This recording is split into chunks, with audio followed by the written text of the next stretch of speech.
Dans une vidéo précédente, on a vu ce qu'on obtenait lorsqu'on envoyait une tension sinusoïdale, ici, sur les plaques Y, c'est-à-dire les plaques horizontales de cet oscilloscope. Donc on a tout simplement un trait, puisque la fréquence est assez importante, de l'ordre de 1 kHz. Alors, il y a un petit inconvénient, évidemment, c'est qu'on ne va pas faire la différence entre un signal triangulaire et un signal sinusoïdal. On voit ici que si j'envoie ce signal sinusoïdal sur cet oscilloscope, là je vois bien les sinusoïdes, c'est-à-dire que j'ai pu déplacer le spot sur un axe horizontal. Donc c'est ce que je veux obtenir, le déplacement du spot sur un axe horizontal.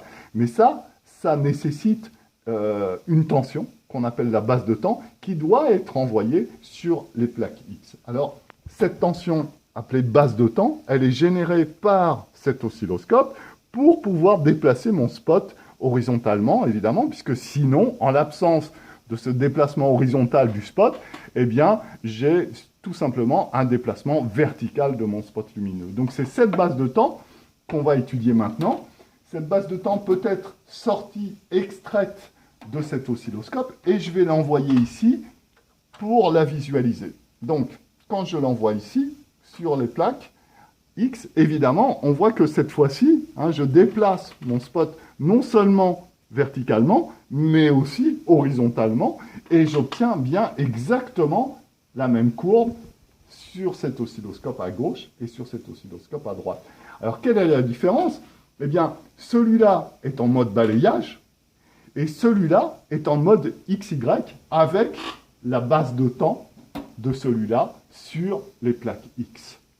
Donc finalement, qu'est-ce que je viens de montrer? Eh bien, je viens de montrer qu'un mode balayage, c'est tout simplement un mode XY entre la base de temps de l'oscilloscope et le signal à visualiser. On le voit bien ici. Alors, cette base de temps, on a un petit peu envie de regarder à quoi elle ressemble, et pour ça, je vais me placer en mode balayage sur cet oscilloscope et visualiser la base de temps. Alors, on la voit ici, voilà, la base de temps, à quoi ça ressemble? Eh bien, c'est une tension, rampe, en fait, qui va se déclencher à partir d'un moment, on va voir à partir de quand, et qui va envoyer une tension linéaire, une droite, en fait, c'est-à-dire qui va déplacer linéairement le spot de gauche à droite. Quand je suis arrivé au bout, je reviens au départ.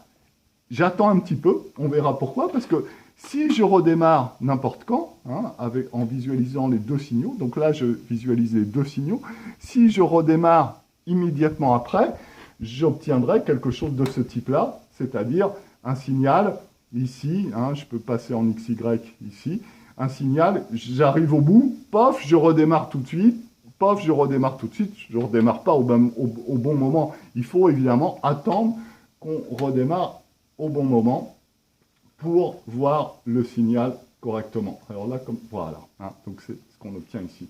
Donc ça, c'est l'influence du level. Alors, qu'est-ce que c'est que le level?